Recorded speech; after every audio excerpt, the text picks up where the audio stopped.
Սիրելի բարեկամներ, մեր հաղորդման գլխավոր գործընկերն է Կարդիոլաբ բժշկական կենտրոնը։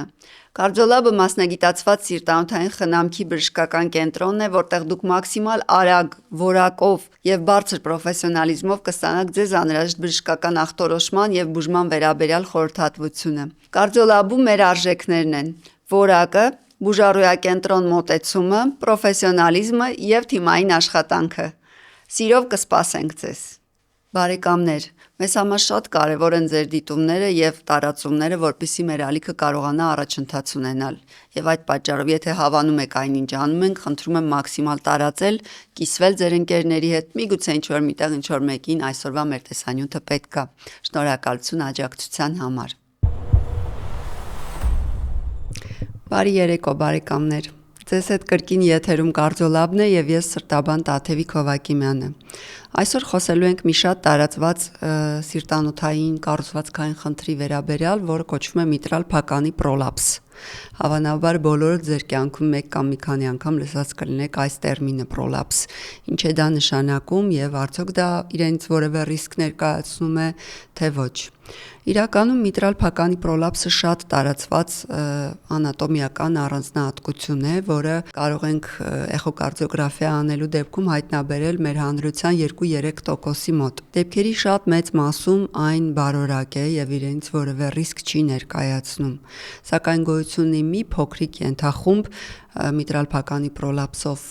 բուժառուների, որոնք կարող են ունենալ հավելյալ ռիսկեր, եւ հենց այդ ենթախմբի մասին է, որ այսօր ուզում եմ զրուցենք։ Ինչ է միտրալ փականի պրոլապսը, նախ եկեք փորձենք սահմանել։ Միտրալ փականի պրոլապսը դա միտրալ փականի երկու թերթիկների արտանկումն է դեպի նախասիրտ, տեղաշարժը սիստոլայի ընթացքում, այսինքն սրտի կծկման փուլի ընթացքում։ Իրականում դա բավականին հաճախ կարող է հանդիպել եւ ինչպես արդեն նշեցի, իրենից էական խնդիր չներկայացնել։ Սակայն մի փոքրիկ խումբ կա բուժառուների, որոնց մենք անվանում ենք արիթմիկ միտրալ պրոլապսով բուժառուներ, որոնց մոտ կարող են լինել տարբեր խնդիրներ, ու հենց արիթմիկ միտրալ փականի պրոլապսի մասին է, որ այսօր ուզում եմ զրուցել։ Արիթմիկ միտրալ փականի պրոլապս հասկացողությունը դա առանձին հիվանդություն չէ։ Սա ավելի շուտ կլինիկական ֆենոտիպ է, որով մենք նկարագրում ենք բարձր ռիսկ ունեցող բուժառուներին, եւ սրան բնորոշ է բացի միտրալ փականի պրոլապսից, այն, որ բուժառուների մոտ լինում են հաճախակի փորոքային արիթմիաներ, էքստրասիստոլաների ձևով, հաճախ դրանք պոլիմորֆ են, այսինքն բազմաձև են, տարբեր օջախներից են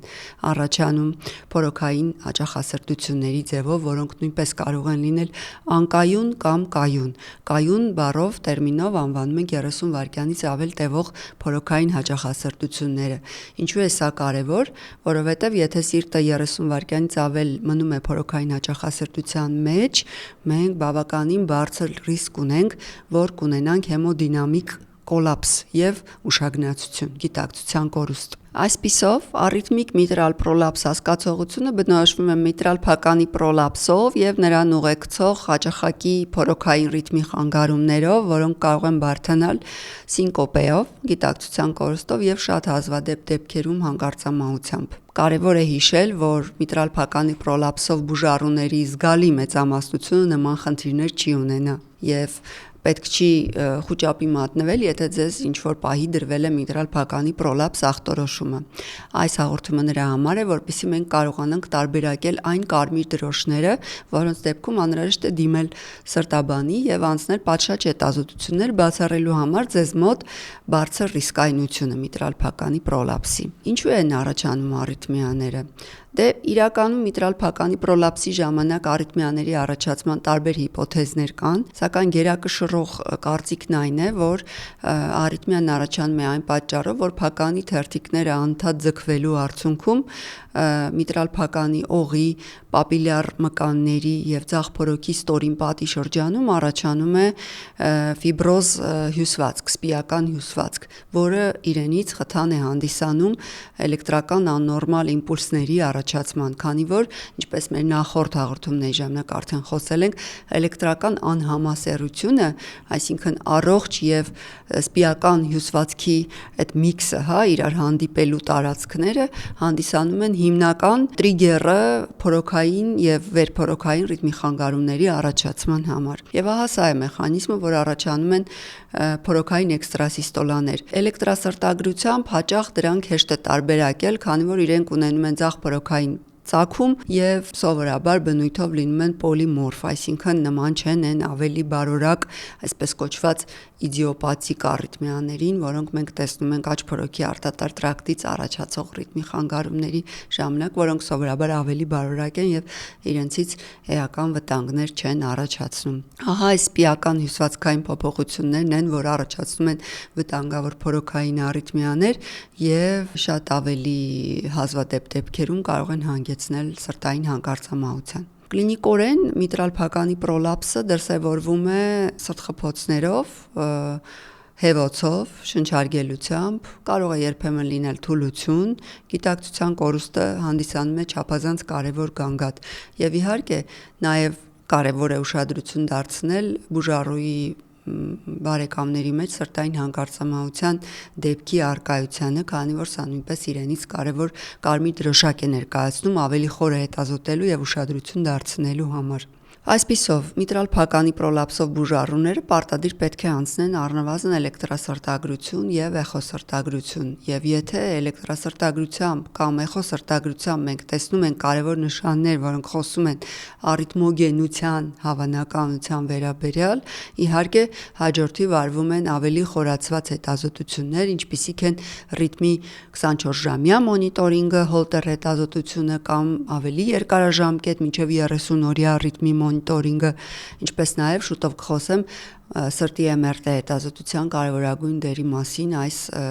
հիվանդությունը ճիշտ ախտորոշելու, այս ֆենոտիպը ճիշտ ախտորոշելու համար։ Ինչ ենք տեսնում էլեկտրասրտագրով։ Էլեկտրասրտագրով մենք կարող ենք տեսնել սպეციფიկ առիթմոգեն ֆենոտիպի բարձր ռիսկի նշան, որին բնորոշ է երրորդ եւ AVF արտածումներում ստորին պատը ցույց տվող արտածումներում T-ատամիկի ինվերսիա։ Ինչպես նաև էլեկտրասրտագրով կարող ենք տեսնել, բայց ոչ միշտ այն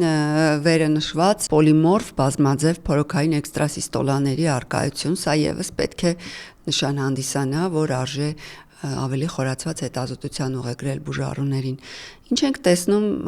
էխոսրտագրությամբ։ Էխոսրտագրությամբ դե իհարկե առաջին նշանը, որ տեսնում ենք, դա հենց պրոլապսի առկայությունն է, այսինքն միտրալ փականի 1 կամ 2 թերթիկների տեղաշարժ դեպի նախասիրտ սիստոլայի փուլի ընթացքում։ Սա կարող է լինել թեթև, միջին եւ ծանր արտահայտվածության, եւ որքան ավելի արտահայտվածությունը մեծ է, այնքան ավելի մեծ է պրոպորցիոնալ կերպով մեծանում է փականի վրա հետհոսքի առկայությունը, միտրալ փականի անբավարարության առկայությունը, եւ որքան ավելի մեծ է անբավարարության աստիճանը, այնքան ավելի բարձր է սրտային ռիսկը։ Սա պետք է անպայման հաշվի առնել։ Բացի այդ, ուզում եմ խոսել մի հեղափոխական կարևոր երևույթի մասին, որը վերջին տարիներին բժշկությունը կարողացավ ախտորոշել եւ ճանաչել առիթմիկ միտրալ փականի պրոլապսը տարբերակելու ոլորտում, դա այսպես կոչված միտրալ փականի օղի անջատումն է, mitral annular disjunction, MAD կոչված երևույթը, որը մենք տեսնում ենք էխոսրտագրությամբ եւ որքան ավելի արտահայտված է միտրալ փականի օղի անջատումը, այնքան ավելի մեծ է պրոպորցիոնալ կերպով սրտային հանկարծամահության եւ վտանգավոր փորոքային առիթմիաների առկայության հավանականությունը։ Սակայն այստեղ ուզում եմ զգուշացնել, որ միայն MAD-ի առկայությունը դեռևս չի նշանակում, որ բուժառուն ունի հանկարծամահության բարձր ռիսկ։ Չմոռանանք հիշեք, որ միտրալ փականի առիթմոգենությունը գնահատվում է համալիր կերպով, այսինքն հարկավոր են տարբեր նշաններ, որոնք կխոսեն այդ առիթմոգենության վերաբերյալ։ Հաջորդիվ անցնում ենք իհարկե երկարաժամկետ ռիթմի մոնիտորինգի հետազոտություններին, որոնցով մենք կարող ենք տեսնել փորոքային առիթմիաներ, որոնք առաջանում են ձախ փորոքի բազալ հատվածներից, ինչպես նաև պտկաձև մկանի շուրջանից, որը նույնպես միտրալ փականի օղի մոտիկ գտնվող կարևոր անատոմիական ստրուկտուրա է։ Եվ փորոքային էքստրասիստոլաները գնահատելիս շատ կարևոր է գնահատել, արդյոք նրանք մոնոմորֆ են, թե պոլիմորֆ են, այսինքն մեկ օջախից են առաջանում, թե մի քանի օջախից են առաջանում, արդյոք մշտապես միայնակ են, թե նաև գալիս են խմբակային փորոքային հաճախասրտության ձևով։ Եվ շատ կարևոր երևույթ է, որպեսզի մենք կարողանանք գնահատել այսպես կոչված coupling interval, այսինքն փորոքային էքստրասիստոլաները իրար միացնող տևողությունը, որքան ավելի արագ են փորոքային էքստրասիստոլաները իրար հաջորդում, այնքան ավելի մեծ է առիթմոգենության ռիսկը։ Շատ կարևոր դեր ունի նաև ֆիզիկական ծանրաբեռնվածության տեստը, ստրես տեստը, որի ժամանակ մենք գնահատում ենք արիթմիաների պատասխանը ադրենալինի արտազատմանը արյան մեջ, եւ եթե փորոքային արիթմիաները շատանում են ֆիզիկական ակտիվության հետ կամ ավելի արագ հաճախասրտություններ ենք ունենում կամ կայուն հաճախասրտություն ենք ունենում, սա նույնպես խոսում է հանկարծամահության բարձր ռիսկի վերաբերյալ։ Եվ իհարկե շատ եմ ուզում նաև խոսել այս կոնտեքստում սրտի MRT-ի անգնահատելի դերի վերաբերյալ, որը մեզ կարողանում է տալ հրաշալի ճշգրիտ, այսպես ոսկե ստանդարտ պատկերացումներ, թե առաջինը որքան է ֆիբրոզը արտահայտված միտրալ օղի շրջանում, MAD-ի վերաբերյալ, նրա տեղակայման եւ նրա աստիճանի վերաբերյալ է կարևորագույն ինֆորմացիա տալիս, միտրալ փականի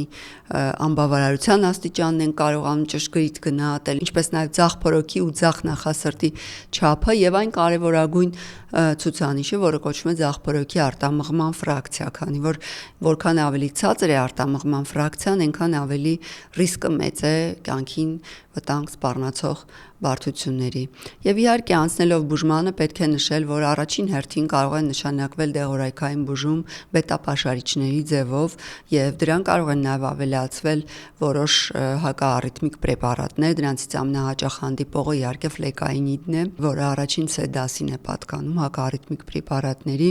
Հաջորդիվ իհարկե կարող է քննարկվել, եթե առիթմիան մոնոմորֆ է, այսինքն մեկ օջախից է առաջանում եւ բեռը առիթմիկ բավականին բարձր է, կարող է քննարկվել ռադիոհաճախային աբլացիայի նպատակահարմարությունը, ինչպես նաև որոշ բարձր ռիսկի պացիենտների մոտ կարող է նաև քննարկվել կարծովերտր դեֆիբրիլյատորի իմպլանտացիայի նպատակահարմարությունը սրտային հանկարծամահությունը կանխելու նպատակով։ Չմոռանամ նշել, որ նաև էական նշանակություն ունի անբավարարության վերացումը, եթե միտրալ փականի անբավարարությունը գնահատվում է մեծ եւ այն ազդում է ձախ նախասրտի, ձախ փորոքի ֆունկցիայի վրա, առաջացնում է թոքային ճնշման բարձրացում, ապա նման դեպքերում վիրաբուժական միջամտությունը եւ փականի շտկման միջամտությունները, ինչպիսիք են պլաստիկան կամ պրոթեզավորումը, նույնպես կարող են որոշակիորեն բարելավել կարգավիճակը եւ թույլ տալ ժամանակ շահել։ Բարեկամներ, կրկին ուզում եմ հիշեցնել, որ այսօրվա մեր տեսանյութը ուղղված չէ հանրության շրջանում խուճապի բարձրացմանը, քանի որ միտրալ փականի պրոլապսը շատ տարածված է, ինչպես արդեն նշեցի, այն հանրության 2-3%-ի մոտ առկա է, սակայն ուղղակի նպատակն այն է, որպեսզի մենք առանձնացնենք այն կարմիր դրոշները, որոնց ունենալու ժամանակ դուք պետք է անպայման դիմեք բժշկի, սրտաբանի եւ նրա հետ միասին գնահատեք ձեր ռիսկը եւ հետագա վարման ճանապարհները քննարկեք։ Ցտեսություն, շնորհակալություն, որ մեզ հետ եք, չմոռանաք բաժանորդագրվել մեր ալիքին եւ տարածել հաղորդումները։ Ուղղակի այս տեսանյութը ձեր այն հարազատին, ով ունի միտրալ փականի պրոլապս, միգուցե ինչ որ մեկին ինչ որ միտեղ սա մի օր պետք կգա։ Մինչ հանդիպում։